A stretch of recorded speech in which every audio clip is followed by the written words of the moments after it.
வணக்கம், நான் உங்கள் கோவிந்தராஜன். இது சப்தகிரி டிராவல் எக்ஸ்பி. கீழே திருப்பதியில் கொடுக்குற எஸ்எஸ்டி டோக்கன் நிலவரங்க. இன்றைக்கி தேதி 1 ஆகஸ்ட் 1 வியாழக்கிழமை. வியாழக்கிழமைனாலே உங்களுக்கு எல்லாருக்கும் தெரிஞ்சிருக்கும். வியாழக்கிழமை அன்னைக்கு ஈவினிங் உள்ள டிக்கெட் மட்டும் தான் கொடுப்பாங்க. மறுநாள் காலையில், அதாவது வெள்ளிக்கிழமை காலையில் சுவாமி தரிசனம் பண்ணுறதுக்கான டிக்கெட் இப்போ கொடுக்க மாட்டாங்க. இப்போ ஒரு நாளைக்கு கிட்டத்தட்ட 24,000 டிக்கெட் கொடுக்குறாங்க. அதில் அன்றைக்கி ஈவினிங் ஒரு 12,000 டிக்கெட்டு சாமி தரிசனம் பார்க்குற மாதிரியும், அதுக்கு அடுத்த நாள் காலையில் சாமி தரிசனம் பார்க்குறதுக்கு ஒரு 12,000 டிக்கெட்டு கொடுக்குறாங்க. ஆனால் வியாழக்கிழமைகளில் மட்டும் இன்றைக்கி ஈவினிங் கொடுக்குற 12,000 டிக்கெட் மட்டும் தான் இஷ்யூ பண்ணுவாங்க. வெள்ளிக்கிழமை காலையில் அபிஷேகம் நடக்கிறதுனால அன்றைக்கி காலையில் பொது தரிசனமே கிடையாதுங்க. காலையில் 8 மணிக்கு மேலே தான் பொது தரிசனமே அலோவ் பண்ணுவாங்க. அதனால் இன்றைக்கி ஈவினிங் கொடுக்க வேண்டிய டிக்கெட்டு காலையில் 4 மணிக்குள்ளே கொடுத்து முடிச்சாச்சுங்க எல்லாமே. அன்றைக்கி ஈவினிங் உள்ள டிக்கெட்டு எல்லாமே 4 மணிக்குள்ளே முடிஞ்சிட்டு இருக்கு. அதே மாதிரி இன்றைக்கும் பார்த்தீங்கன்னா 2 மணிக்கு கவுண்டர் ஓப்பன் பண்ணி 4 மணிக்குள்ளார அந்த 12,000 டிக்கெட்டு கொடுத்து முடிச்சாச்சு. கவுண்டரும் க்ளோஸ் பண்ணிட்டாங்க. காலையில் நான் 4 மணிக்கு எடுத்து பார்க்கும்பொழுது 4 மணிக்கு வந்து 0ன்னு காட்டுதுங்க. 0 முடிஞ்சு போச்சு எல்லாமே. இனிமேல் நாளைக்கு காலையில் தான் கவுண்டர் திறப்பாங்க 2 மணிக்கு. ஃப்ரீ தர்ஷனில் டேரெக்டாக போய் சாமி பார்க்க போகிறவங்க டேரெக்டாகவே இப்போ போகலாங்க. நார்மலாக வந்து 8 மணி நேரம் தான் ஆகுது இப்போதைக்கு உள்ள கண்டிஷனில்.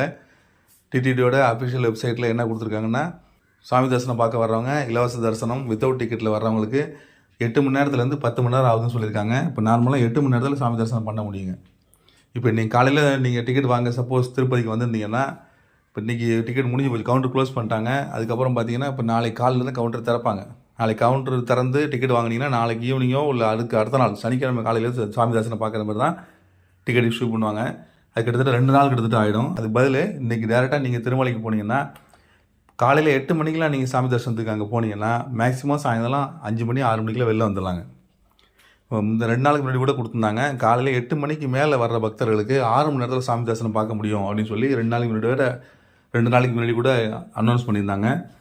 அதனால் நீங்கள் இப்போ டேரெக்டாக சாமி தரிசனம் பார்க்க போனீங்கன்னா இன்றைக்கி நைட்டே சாமி தரிசனம் பார்த்துட்டு வெளியே வந்துடலாம். இன்றைக்கி எஸ்எஸ்டி டோக்கன் வாங்கினவங்க கூட பார்த்தீங்கன்னா இப்போ 2 மணிக்கு கவுண்டரில் நின்று வாங்கியிருப்பாங்க. 12 மணிக்கு கியூவில் நின்று 2 மணிக்கு டோக்கன் வாங்கிட்டு இன்றைக்கி ஈவினிங் சாமி தரிசனம் பார்ப்பாங்க. ஆனால் இன்றைக்குள்ள வாய்ப்பு எப்படி இருக்குன்னா, நீங்கள் டேரெக்டாக டிக்கெட் எடுக்காமல் ஸ்ட்ரைட்டாக நீங்கள் போனீங்கன்னா அவங்களுக்கு முன்னாடியே பார்த்துட்டு வெளியில் வரதுக்கான வாய்ப்புகள் இருக்குங்க. வேணுங்கிறவங்க அதை யூஸ் பண்ணி ட்ரை பண்ணி பாருங்கள். திருமலையில் ஆகஸ்ட் மாதம் 1ஆம் தேதி, அதாவது இன்னையிலேருந்து ஆகஸ்ட் 31 வரைக்கும் சுவாமி புஷ்கரணி, அதாவது கோயிலோட தெப்பக்குளம் மூடுறாங்க. ஏன்னா புரட்டாசி மாதம் பிரம்மோற்சவம் வர்றதுனால அதுக்கு முன்னாடி கோயிலோட தெப்பக்குளத்தை செப்பரேட்டர் பண்ணி வருஷம் நடக்குங்க. அது மாதிரி இந்த நடையும் ஆகஸ்ட் 1ஆம் தேதி க்ளோஸ் பண்ணுறாங்க. அடுத்த 31 நாளைக்கு அந்த கோயில் குளம் திறந்துருக்காது. சுவாமி புஷ்கரணி அப்படின்னு சொல்லுவாங்க அந்த தெப்பக்குளத்தை. இது ஃபுல்லாக தண்ணி எல்லாத்தையும் ட்ரைன் பண்ணி எடுத்துகிட்டு அதுக்கப்புறம் அதில் உள்ள படிகள்லாம் சுத்தம் பண்ணி, எல்லாமே கருங்கல் தாங்க, சிமெண்ட்டே கிடையாது அந்த குளத்தில்.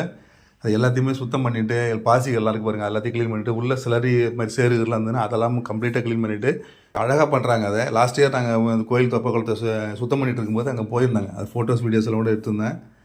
இவ்வளோ ஆழமாக இருக்குமாங்கிறது பார்த்தீங்கன்னா அதை க்ளீன் பண்ணும்போது தான் தெரியுது, அவ்வளோ ஆழமாக இருக்குது. நார்மலாக குளிக்க போகும்போது பார்த்தீங்கன்னா அந்த பேரிகேட் போட்டிருப்பாங்க, அதில் போட்டிருப்பாங்க அதுக்கு அந்தாண்ட ரொம்ப டீப் வெல்ஸ்லாம் இருக்குது, அதில் போகாதீங்க, ரொம்ப ஆழமான பகுதின்னு சொல்லியிருப்பாங்க. அதை அப்போ நார்மலாக தண்ணி இல்லாமல் அந்த இடத்த பார்க்கும்போது தான் தெரியுதுங்க அது எவ்வளோ ஆழமாக இருக்குன்னு. 40 வயசு கடந்தவங்களுக்கு கண்டிப்பாக தெரிஞ்சிருக்குங்க கோயில் தெப்பக்குளத்தில் குளிக்கிறது எவ்வளோ ஒரு சந்தோஷமான விஷயம்னு. ஏன்னா நம்மளாம் குழந்தைங்களாக இருக்கும்பொழுது எந்த ஊருக்கு நம்ம வந்து கெஸ்ட்டாக போயிருந்தாலும் சரி தான், அந்த சொந்தக்காரங்க வீட்டுக்கு போயிருந்தாலும் உடனே அவங்க நம்மளை அழைச்சிட்டு போகிறது கோயிலோட தெப்பக்குளத்துக்கு குளிக்கிறதுக்கு தான்.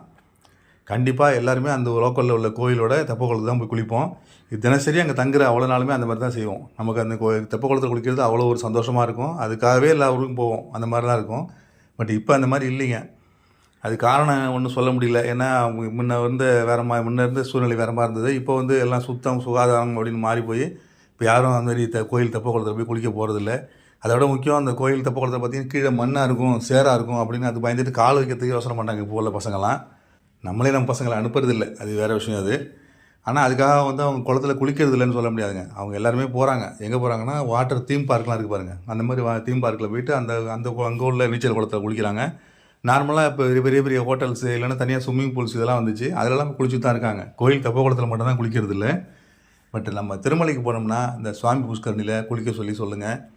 கண்டிப்பாக இது வந்து எல்லாருமே குழந்தைங்கள்லேருந்து பெரியவங்க வரைக்கும் கண்டிப்பாக எல்லாருமே இதை ரொம்ப சந்தோஷமாக அனுபவிப்பாங்க. ஏன்னா இந்த கோயில் குளத்தில் கீழே மண் கிடையாது, சேறு இது மாதிரிலாம் எதுவுமே கிடையாது. ஃபுல்லாகவே கருங்கல் தர தான் இருக்கும். தண்ணி வந்து அவ்வளோ சுத்தமாக இருக்கும்.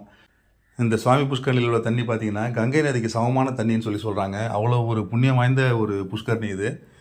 அதனால் இந்த சுவாமி புஷ்கரணியில் குளிச்சுட்டு இந்த கோயில் இந்த குளத்தோட கரையில் இருக்கிற ஸ்ரீ வராக சுவாமி தரிசனம் பண்ணிவிட்டு அதுக்கப்புறம் போய் பெருமாளை பார்த்துட்டு வர்றது தான் அந்த கோயிலோட ஐதீகங்க. அது நாமளும் செய்வோம். நம்ம குழந்தைகளுக்கும் இந்த மாதிரி ஒரு சந்தோஷத்தை செய்வோம். புஷ்கரணியில் விடுற தண்ணியை பார்த்தீங்கன்னா மறுசுழற்சி பண்ணி தாங்க தண்ணியை வெளியே விடுவாங்க. அது மாதிரி தொடர்ச்சியாக அந்த தண்ணி வந்து மறுசுழற்சி பண்ணிகிட்டே இருப்பாங்க. அதனால அந்த தண்ணி வந்து எப்போதுமே சுத்தமாகவே இருக்கும். திருமணத்தோட இடத்துல பாதி பேர் வந்து இந்த நீராடிட்டு அதுக்குள்ளே சாமி சங்கடத்துக்கு போகிறாங்க. அவங்களுக்கு எல்லாருமே பார்த்தீங்கன்னா இந்த ஆகஸ்ட் மாதம் கண்டிப்பாக ஒரு ஏமாற்றமாக தான் இருக்கும். நானுமே எப்போதுமே திருமலைக்கு போனேன்னா புஷ்கரணியில் குளிக்காமல் வர்றதே கிடையாதுங்க. அவ்வளோ சுத்தமாக இருக்கும் அது. இதுக்கு சப்போஸ் இங்கே வாய்ப்பு இல்லை, ஆகஸ்ட் மாதம் இங்கே வாய்ப்பு இல்லை அப்படிங்கிற பட்சத்தில் பாபநாசலம் அங்கே தீர்த்தம் இருக்கும். அங்கே வேணால் நீங்கள் குளிக்கலாம். அங்கே குளிச்சுட்டு அங்கேயே உடை மாற்றத்துக்கு அறைகள்லாம் இருக்குது. அங்கே வேணால் நீங்கள் மாற்றிக்கலாம். ஆகாச கங்கால சொல்ல முடியாதுங்க. இறங்கி நிறைய பேர் இந்த பாறை இடுக்கில் இறங்கி போக முடியாது. புஷ்கரணியில் குளிக்க முடியாதவங்க வேணால் நீங்கள் பாபநாசலம்னா யூஸ் பண்ணிங்க. மறுபடியும் இந்த மாதிரி இன்னொரு அப்டேட்ஸோடு உங்களை மீண்டும் சந்திக்கிறேன். என்னோடய சேனலை சப்போர்ட் பண்ணுங்கள், சப்ஸ்கிரைப் பண்ணுங்கள். நன்றி, வணக்கம்.